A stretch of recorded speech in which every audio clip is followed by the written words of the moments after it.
Hello and welcome to the 10.5 developer overview. I am here with Jean once again. Hey, Jean, hey. how you doing, man? I'm good. How are you? I'm good. I can't wait to get into everything 10.5. But yeah, let's start off with a little bit of background. We're just after Forgotten Treasures. Like, what's in store with 10.5 for us, the GWENT players? Well, as always, we're gonna go through some balance changes, right? A few nerfs here and there. And then we'll go through some exciting stuff. And spoiler alert, we're gonna talk about some buffs to the deathwish archetype. Ooh. And to a bunch of neutral cards. So I won't say too much. That's really, really good. Okay, thank you for I hope everybody's already excited at this point of the video. So without further ado, we will start with neutrals, but we'll also go back to neutrals a little bit later, I think. But first, we'll talk about something called timer. This is something new that is coming to GWENT. What is timer? So timer is just an adjustment, honestly. Basically, we are keywording a notion that's been in the game for some times, which were these kind of cards which would tell you after X turns, do X. So a good example was Scoia'tael, right? After 4 turns, draw a card. Mm-hmm. So instead, we're going to write these cards as timer X dot do this. Mm-hmm. We are, although, bringing one gameplay change with this, because instead of ticking at the end of turn, it's gonna tick right before the end of turn. Oh, okay. And in most cases, that doesn't change much. Like your Scoia'tael, it will basically play the same way. But for cards that summon other cards, so Portal is a good example, but there's also Megascope and Saskia Commander. What used to happen is that you would summon an engine, for instance, and because it was summoned at the end of the turn, and actually right after it, then its end of turn effect would not trigger. So say you were summoning Scoia'tael Commando or Wildlands Hound, you were basically missing on one turn of potential tick. Exactly. And this change is fixing this. Oh, so now okay. if That's you good. use Megascope on an engine, it's gonna tick on the turn where the card gets summoned. Perfect. Awesome change in this case. So yeah, when you were talking, I showed the full list of modified cards, but for those that missed it, here it is again. So Portal, Villain Treasure Mirth, Scoia'tael, Stregobor, Sarquan, Megascope, Old, Spirit Table Sleep, Queen Meave, Saskia Commander, Crushing Trap, Ludovicus Barnabow, and Eternal Fire Inquisitor. Yes. Good stuff. All right. Elephant in the room. Ring of Favor. What's happening in Ring of Favor? Tell me, because it's a card that the community has been talking a lot about, especially recently. Yeah, so Ring of Favor is getting a double nerf. First of all, its provision is being increased from 8 to 9, and second, the base boost, is being reduced from 4 to 3. Ring of Favor is an interesting card. It's the clear favorite of Forgotten Treasure, as in it has very high inclusion rates. Not very, but decently high inclusion rates in all factions. And for good reasons, right? It has this great ability to improve your potential in round 1.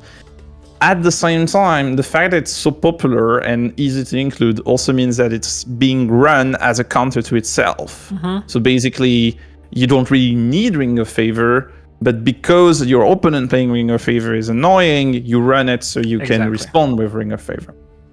That's what I do with it. I just run it because people run it. So basically, it's a bit too omnipresent. The idea is that, the card just should be a bit more pricier, right? And a good thing to note is that the increase to the provision also has another impact, which is that if you whiff Ring of Favor, right, if you're not able to use it, you actually lose more provision.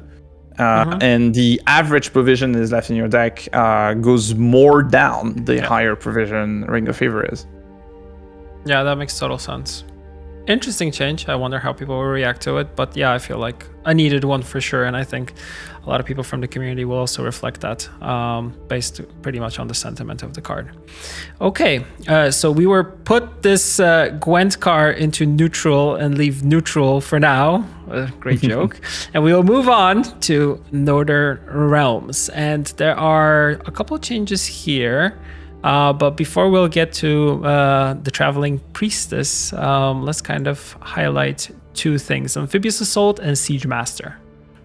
Yeah, so generic changes to Northern Realm. Basically, the faction has been performing very solidly as a whole, even before 10.4, in fact, right? Like, it used to be, the Siege deck was around before 10.4. And yeah, so we want to slightly tune down the faction. So the first one is obviously Amphibious Assault. Yeah, it's always been this very consistent, flexible card. It brings roll value to the deck regardless of how your deck is composed. It's the very definition of what a mid-range card is. This card was always strongly perceived, and but it definitely like solidified itself as a staple even more. Agreed. And in a way, that's fine. The way we perceive this card is kind of close to Fukushia, where it's a high-hand card that you can run when you don't necessarily have high-hand cards that are interesting for the strategy that you're doing. And so this state of things is fine, but the price of Amphibious Assault should reflect how strong it is and the state that it occupies. And that's why we're bringing it to the same 14 provision slot. Okay. For Siege Master, it's a bit different. So in 10.3, we made a change to Siege Master along with Siege Skirmisher and Mage Assassin, right? All of them were brought up to 5 provision, except in the case of Siege Master, we added Disorder on top of it, which you can more or less evaluate as 1 point. And the idea with it was that we were kind of compensating for the change, and we also wanted it to be even more synergistic with cooldowns and siege engines. Well, Siege Master has stayed incredibly popular, and to the point where you even see non-siege decks be very happy to splash bronze siege engines just to run Siege Master. Yeah, and it works, and I feel like the card is the one that is kind of standing out here as, you know, the powerhouse behind it, right? Yeah. And yeah, it's also worth mentioning that in the case of Siege Skirmisher and Mage Assassin, you have to run this very specific tool if you want to use them. But in the case of Siege Master, if you're already playing a Siege Engine deck, you're not really doing anything different. No. So yeah, we're removing 1 power, giving it 1 armor so that you're not losing out on being able to use the order. And yeah. Nice. Cool change. Yeah, I agree. Super strong card, and some decks for NR just run it for the sake of running it because it's just powerful, which is kind of not what we want the card, you know, to kind of be moving forward. Okay, speaking of a card that we don't want to look in a specific way moving forward is Traveling Priestess. Yes, a card that we've been hearing a lot about. So there are some changes here. Yeah. So the big change to Traveling Priestess, no, not big, it's a tweak actually. It's a tweak, yeah. So it used to have Zeal in an absolutely unconditional manner. This is not the case anymore. The unit has to be inspired, meaning boosted, so for it to gain Zeal. This is dynamic, which means that you can play Traveling Priestess first, unboosted, then boost it when it's on the board, and you'll gain Zeal and be able to use the order. The first thing to note is that the Traveling Priestess deck is actually directly suffering from the previous nerf that we talked about. So Amphibious Assault, Siege Master, but also Ring of Favor. It used to be an important. It's an important key of for them to have a decent round 1. The idea here is that we're still looking at Traveling Priestess, keeping into observation, and that in some situation you're gonna have to do more work, more setup if you want to use it.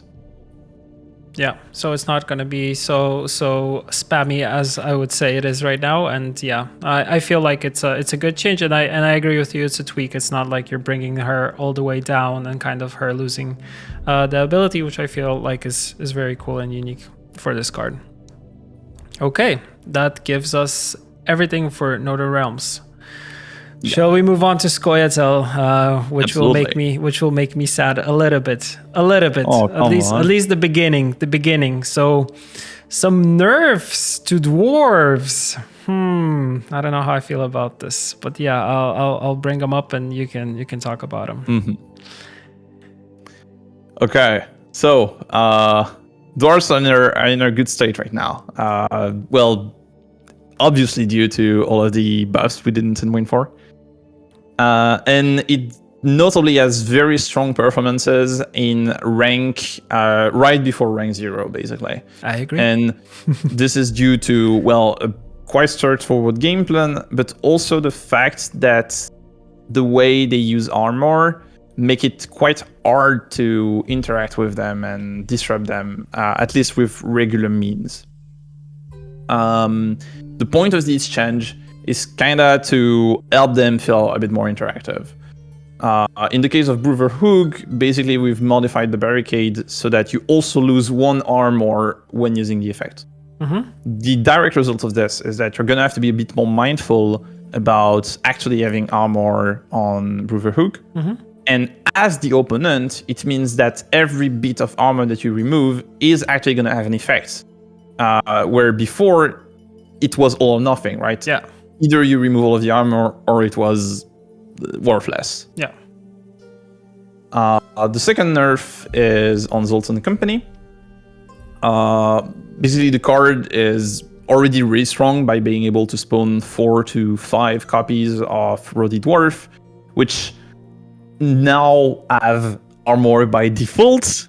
Yes. So yeah, the armor effect on Zoltan Company was kinda, well, not necessary. A little bit too much. This effect. Yeah, it was a bit too much. It had this effect of really making everything really out of range, right? Yeah. Made it super hard to remove armor. Mm-hmm. So we think the card is still going to be quite good. Yeah, it's still good because it gets you a lot of bodies on the board, right? It still gets you the points on the board. And like you said, it's either 4 or 5 Rowdy Dwarfs coming out, depending on how many Zoltans you have. So this is very substantial, right? Cool. I think I'll live with these. I'll be fine. Actually, the next one considers one card that is in the elf deck, which I feel like is one of the strong ones. And this one is Vanadane. And this is on the last one for Scoia'tael, which is getting a small nerf in terms of provision, but it has more power. So let's talk about this one. Yeah, so 2 more provisions, 1 more power, 2 for 1. The idea is that the elf deck is another solid deck that has carried over from 10.3. And well, obviously it's thanks to Waylay combo. Yeah. And Vanadane happens to be a very specific of the combo that we can touch.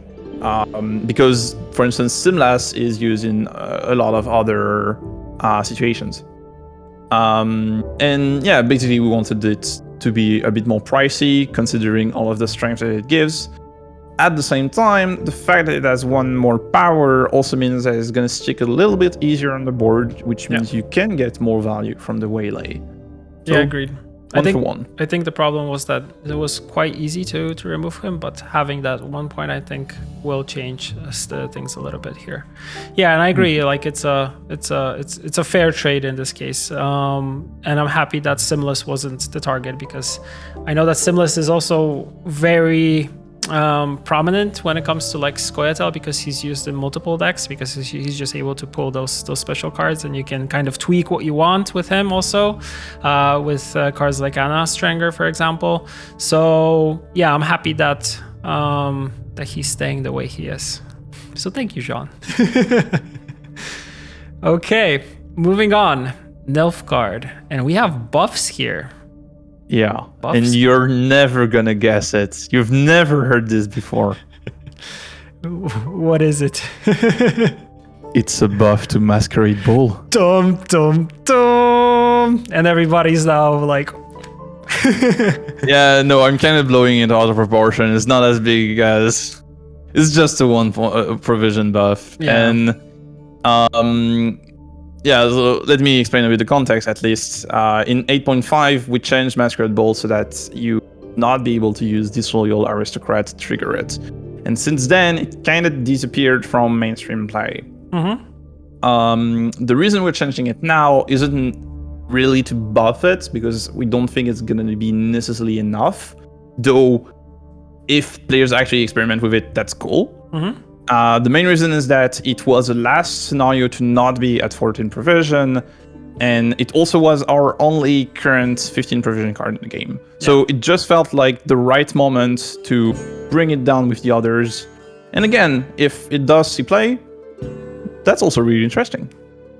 Yeah, agreed. I think some people will be happy. And of course, yeah, this is a small buff, like you said. So please, for those that like, oh my god, I have PTSD from Masquerade Ball being OP and stuff like that, it's like, you know, hold on to your hats. It's okay. It's okay. It's not that bad. Next up, we have a change to Amnesty, and this is an interesting one. Yep. Also a one provision buff, going down to 5. Basically, the landscape for bronzes has kind of changed. A free power seize is something that is now very situational, right? And in most cases, it's going to require setups if you want to actually have a target that you can take over. Which, situational and setup-y, that doesn't ring great for a 6 provision card, so it just makes more sense for the card to be at 5. And obviously, some tactic decks will quite enjoy that buff. Yeah, agreed. Okay, that subs up Nilfgaard for us. So two buffs here, Masquerade Ball and Amnesty. And moving on, we have monsters, and we'll talk about Deathwish, something that you teased in the beginning of this video. Exciting stuff. Oh, good. Take it away. Yeah, so in 10.4, we introduced Giant Toad, which we think is a very solid piece of support for Deathwish/Consume. And we were actually a bit surprised because it didn't create much wave in the archetype. People did try it, but didn't get great results. This led us to look at the archetype even more closely, and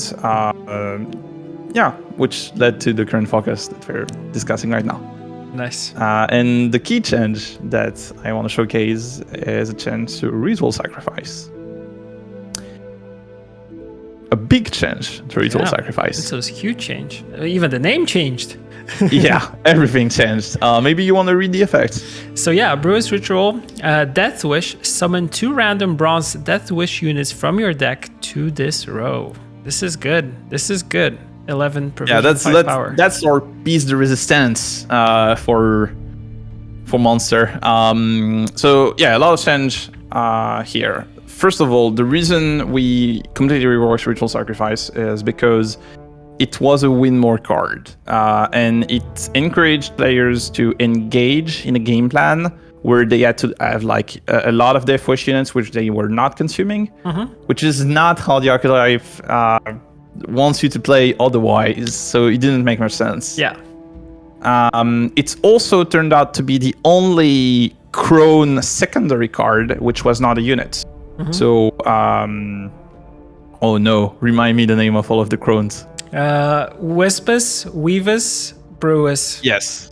So Wispus and Weavus, they had their own cards, and Brewers didn't. It was actually Ritual Sacrifice, and so it allows us to have a bit more unity, right? And to have it also as a unit.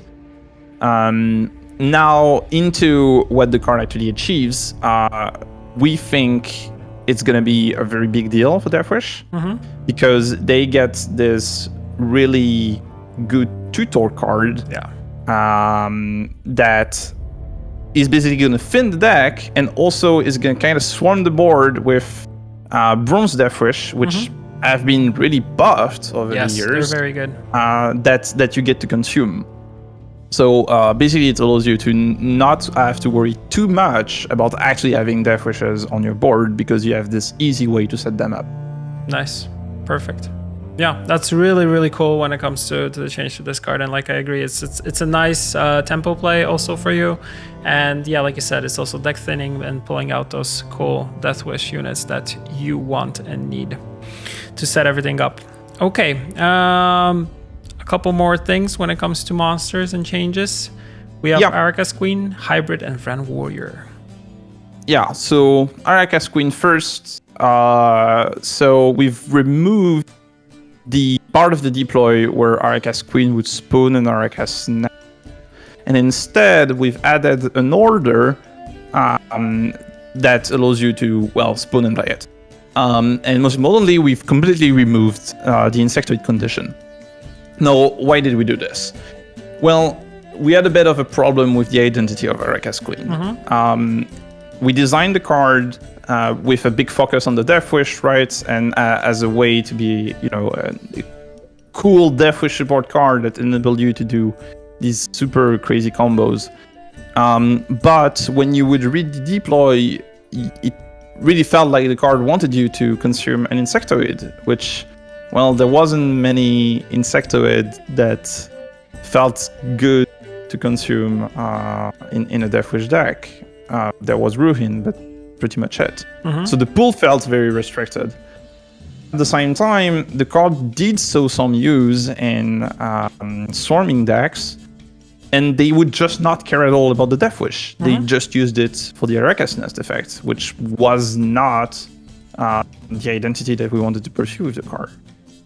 So we've removed this effect remove this condition so that the pool feels like you're not going to be punished for targeting something that's not an Insectoid. And at the same time, having the effect on order is a way to reward the player if they allow their opponent to actually interact with Araka's Queen. For the other changes, Vran Warrior has been made into a 4 provision card instead of 5. And it's what used to be its worst counterpart, Hybrid, was also reworked. And the idea is that it's a conditional 8 for 4, which can serve as a backup consume. Yeah. Awesome. Cool stuff all around. Yeah.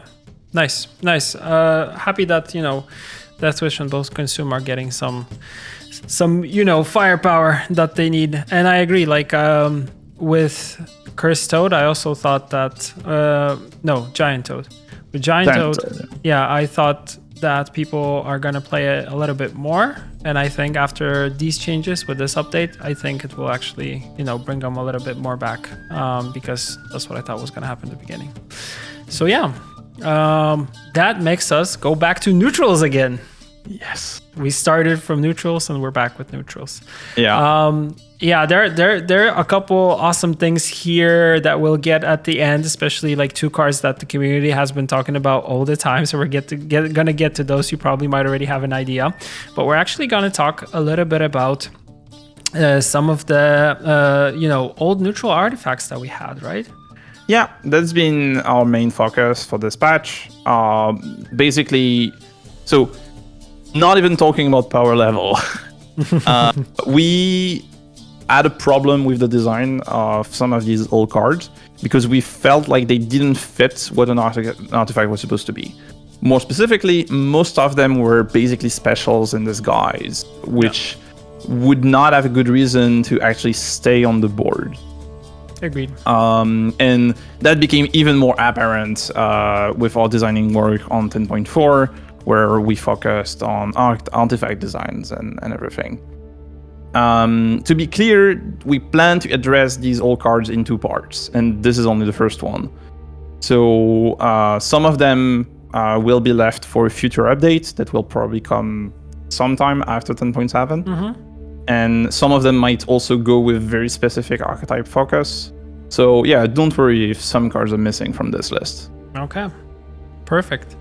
Yeah, let's jump into them, right?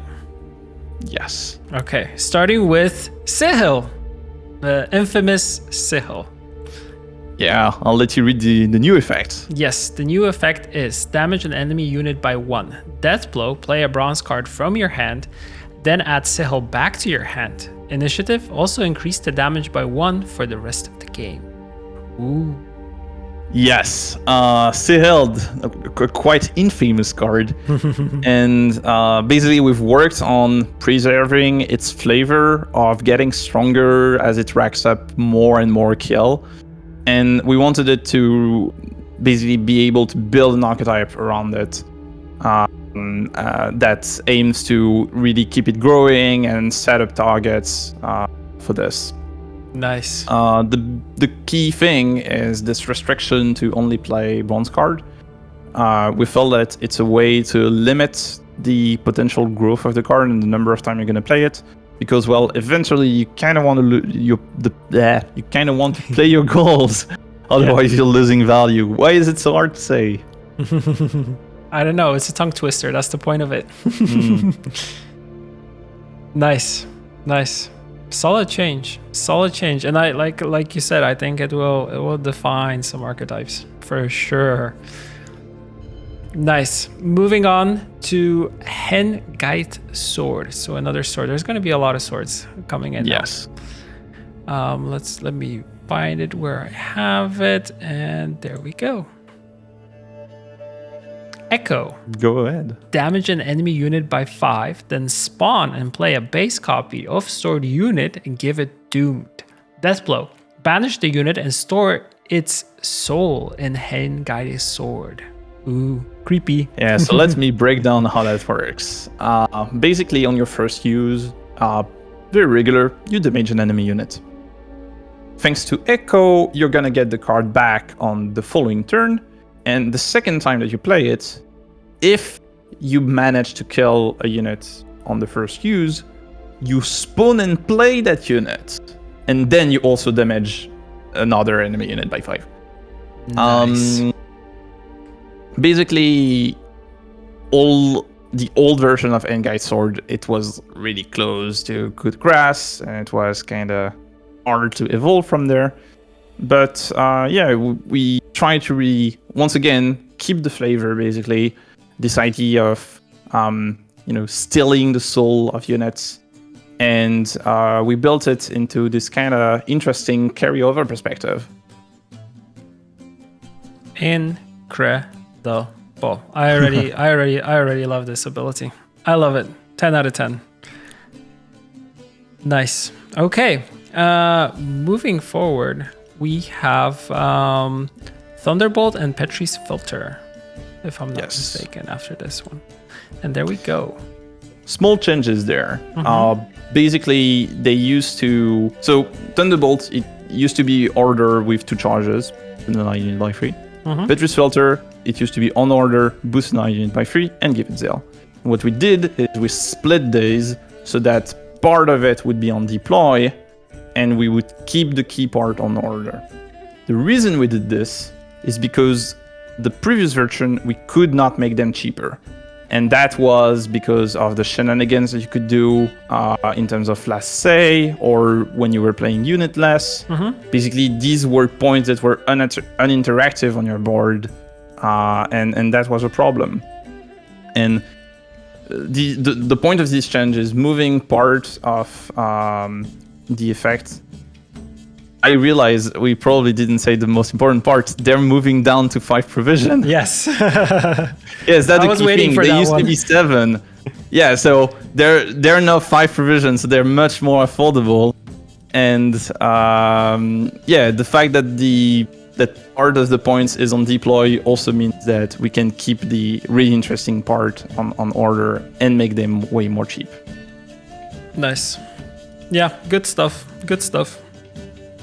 Coming back to artifact stuff related, we have Summoning Circle. Summoning Circle, one of the old school awesome cards. What's happening here? So Resilience, deploy. Choose a unit from your deck and set the counter to that unit's provisions cost. Before the end of your turn, remove a counter from self for every adjacent unit. When the counter reaches 0, summon the chosen unit from your deck to this row and destroy self. So, long time ago, in 4.0, Summoning Circle was a card that had to be reworked because it had this ability to really delay when you get to play cards, get your points to come on the board. It also enabled multiple play per turn, and all of these were problems. Oh yes, I remember those days. Yeah, but this was still an interesting design, and so we're kind of coming back to this direction while trying to fix these problems of back then. So, well, first of all, it's summon, not play. That's a big deal. But most importantly, the card is also less flexible because you do have to pick the unit first instead of whenever you would click the order of the very old version. And also turning things around, right? Because now this card has resilience, which means that you get to try to carry over these points. And I'm completely getting mixed up. It's fine. Yeah, to sum things up, this is carryover, which is cool, but it's less flexible because you have to pick the unit first, and most importantly, the unit has to stay on your deck. Exactly. Right? Because if comes the time where the unit should be summoned and it's not there, well, tough luck, you're not gonna get it. And yeah, we feel one last thing is that the condition for the counter to take down, it heavily limits its usage in no unit deck because, well, you do need units to trigger this card. Yeah, because without units, like this could be something for the no unit players that love those type of decks. But yeah, I think it would get a little bit out of hand. So it's good that this is also something that you mentioned. Yeah. Okay, 3 more to go. We have the Teshamutna Sword.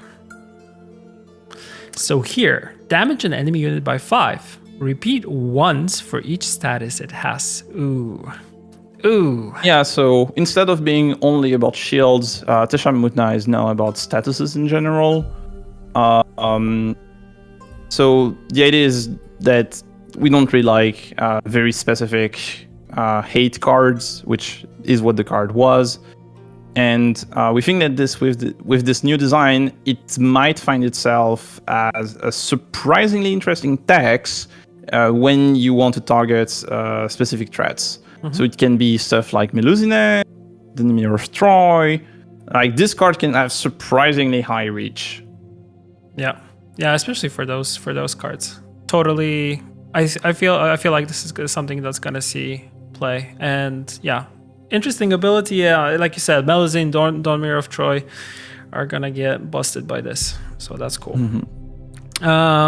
And now the time has come for the 2 cards which have been mentioned numerous times, especially after the recent update. One of them is Mastercrafted Spear. Yes, Mastercrafted Spear. There we go. Damage an enemy unit by 6. Death blow. Damage another enemy unit by the excess damage. Ooh.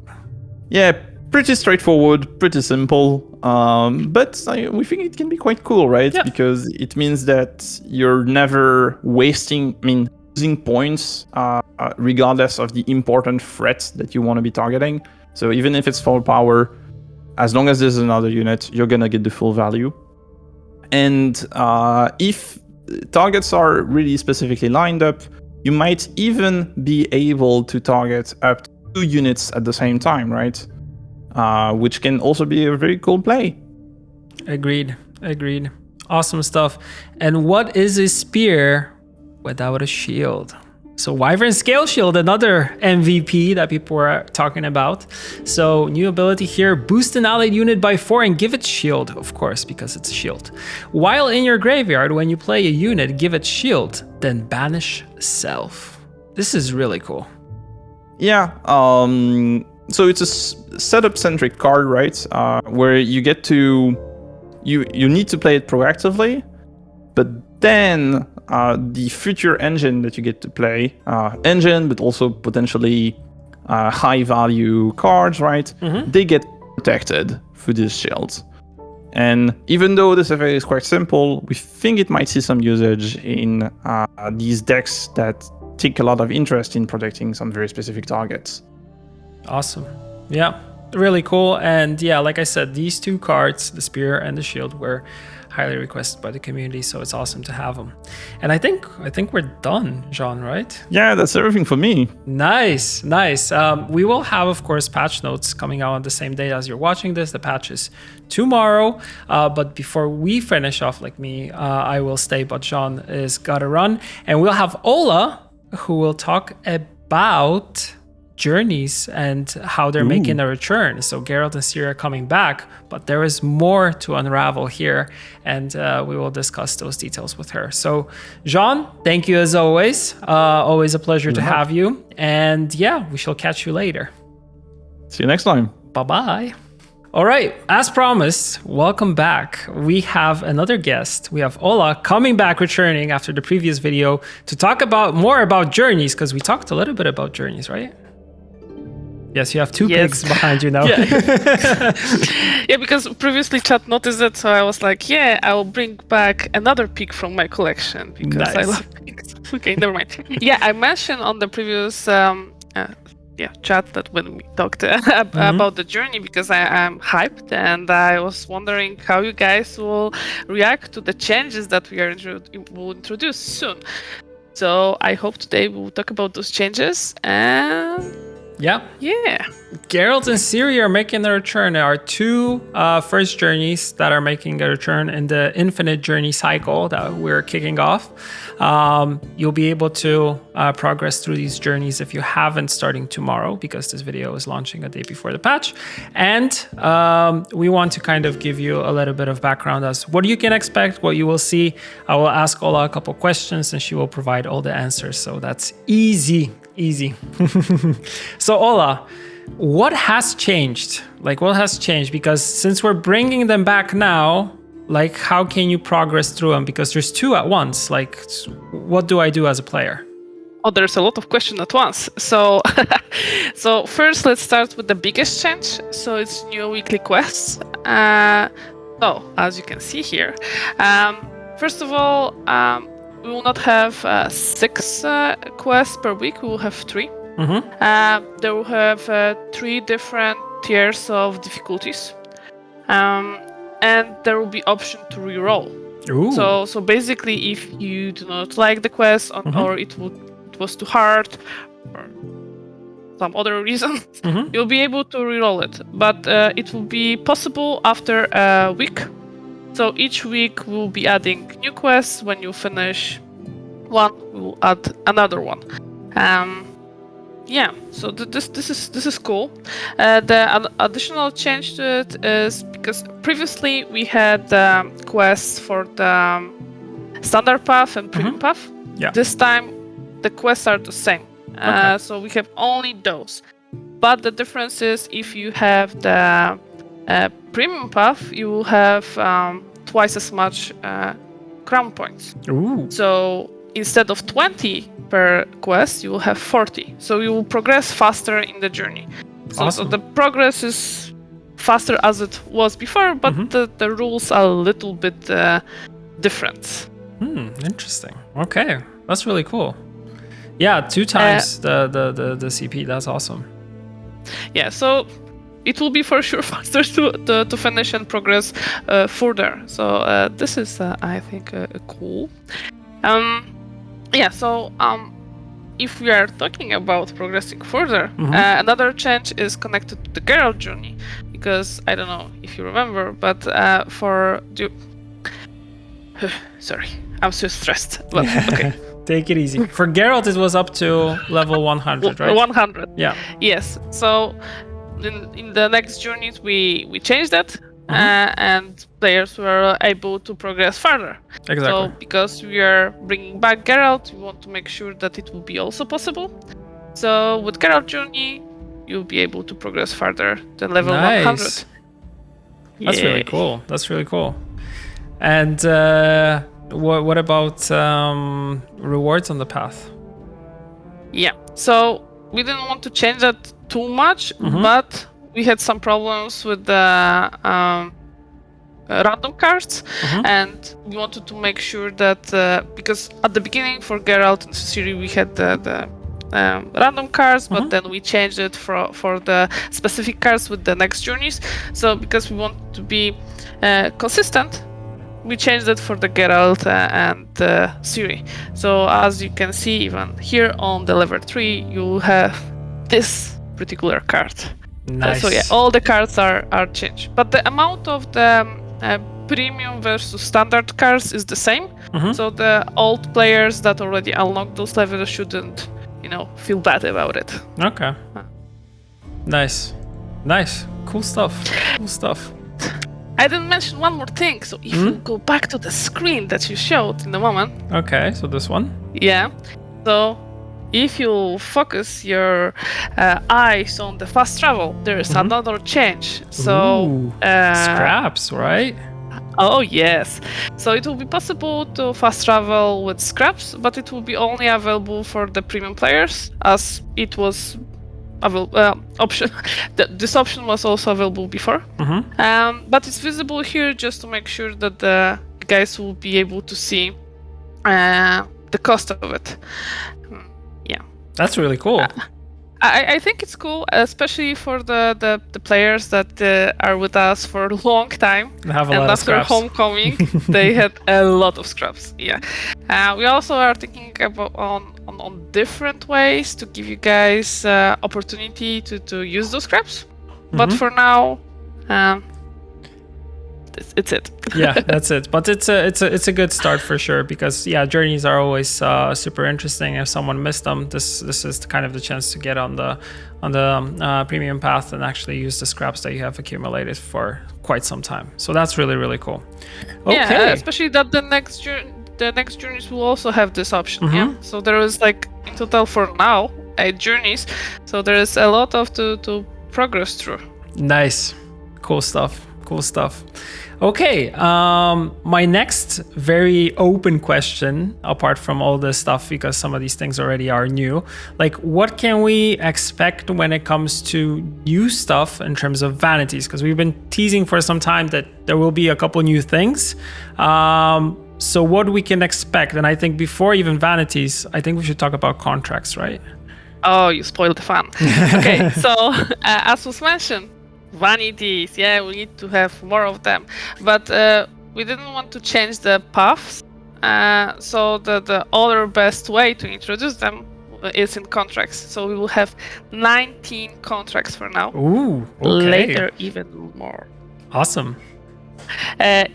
So, and for completing them, you guys will be able to unlock a lot of cool stuff. So for example, can I say it? Because we will have, of course. Okay, so we will have new trinket type for Geralt, and it will be Aura. And you guys will be, this one. Oh, it's beautiful. So this is one of 5 auras that will be available in the contracts for Geralt. Nice. Ciri will get trophies.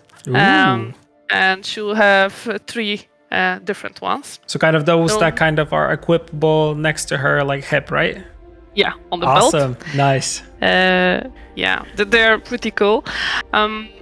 Then additional cool stuff is that for the newer journey, we introduced the music vanity to equip with the board. Yeah. So both characters will have music track. Yes. Yes, I love the new music added in Journey, so I'm really happy about that. Yeah. I think it's changing a lot. So I'm happy to introduce you to this awesome music that you'll be able to equip soon, I hope. But it's not everything. There will be But even wait, more. there's more. Yeah, there will be 3 card backs. Nice. And you can show it. Yes, so you can see These look one of them. familiar. So we had like small collaboration with our gear store. Mm-hmm. So those cool images right now are you guys could buy or have in your apartment as a poster. Yeah. But with this update, there will be available in Gwent to unlock, for playing Journey and having fun. That is awesome. Yeah, this is actually the Lady of Space and Time premium poster that is available in the shop. So you can also get, you can get it, but also you'll be able to unlock it in Gwent, which is amazing. Yeah, Nice. I think it's awesome. Yeah. The art is beautiful. So I'm super happy that we are introducing it to the Gwent. Nice, awesome. So there's 3 card backs plus additional RP from the Oh new yeah, vanities. there will be also RP. So it's not only about vanities. So yeah, a lot of cool stuff. Nice. All right, since we're having 2 launch at the same time, will I, as a player, be able to progress whenever I want and switch between them? Is this some time limited thing, or do I have all the time in the world and I can just switch which one I want? So the infinity part is a little bit spoiler here. So yeah, it will be infinite, and you guys will be able to progress how long you want in each journey, and you'll be able to switch between them. There will be special panel on the side. Yeah, there is this magical button on the bottom with the toggle, so you'll be able to switch between journeys here and just progress with whatever you want. But the most important, I think, is that because we have the same quests and they are not changing even if you change the journey. So, for example, if you almost finish the quest and then you switch to the different journey and finish the quest, the reward will be granted to the current equipped journey. Okay. So. Good stuff. Yep. Nice. But the quests are not changing, so whatever you want to progress with whatever journey you equip, the quests are the same. Awesome. That's really cool. And I think it makes sense, and it's very, very accessible in this case. I know that you and the team took a lot of thought how to bring them back and do them justice, and I feel like this is really cool. Plus, there's more vanities on top of that, which is even better. So, more vanities always cool. Yeah, I love the auras, I have to say. Last thing before we wrap up is what about the story? Will it be unlocked already, or we've already shared it on social media and stuff like that, but for those players who are kind of going into this journey for the first time and they would like to read the story, especially the Geralt Dandelion one and then the Vesemir and Ciri one, will they be able to from the start or not? Yeah, so the whole story will be unlocked from the beginning. You'll be able to check it out for Geralt and Dandelion and for Ciri and Vesemir. Because we changed how we are progressing in the quests, and the quests are changing because we are not adding those quests connected to the stories, and the story was already released before. I feel that it didn't make sense to try to release it every week. Yeah. So the story is here, or will be here, and have fun. I think. Or 3 of them, because we have 3 stories in 2 journeys,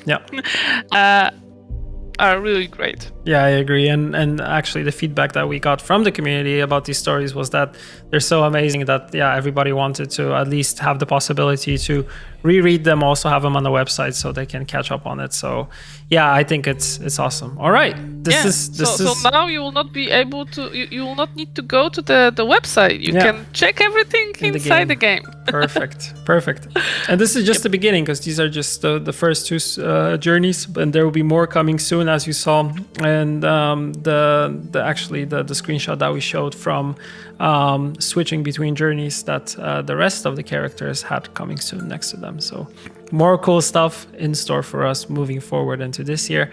That's exciting, really exciting. Yeah, I'm super excited. I'm so curious about your feedback, what you are thinking about it. I want to read everything, and Nice. so I cannot wait. Don't worry, you can rest assured that there will be a lot of comments from people coming in. So I hope so. Get ready for that. All right, Ola. Always a pleasure. Thank you for taking your time. Reminder, this is all coming with update 10.5, like I said in the beginning of the video, which May is season. launching. Yes, May season is coming also, which is launching tomorrow, May 10th. So check it out. Hopefully you enjoy it. And yeah, I think we'll be signing off. Anything else you wanted to add, or can we go? I think that's all. Perfect. I can only say that I'm sorry. I was so stressed. No, I'm so you stressed. did great. Everything is pumping. No, you did great. It was awesome. Always a pleasure. Hopefully we can have you more, because you're always a pleasure to talk to, and you have a lot of like positivity and good emotions going, which is the most important thing here. Always happy to join here with you. Awesome. Thank you, Ola, and thank you everybody for watching. Bye. Thank you. Bye.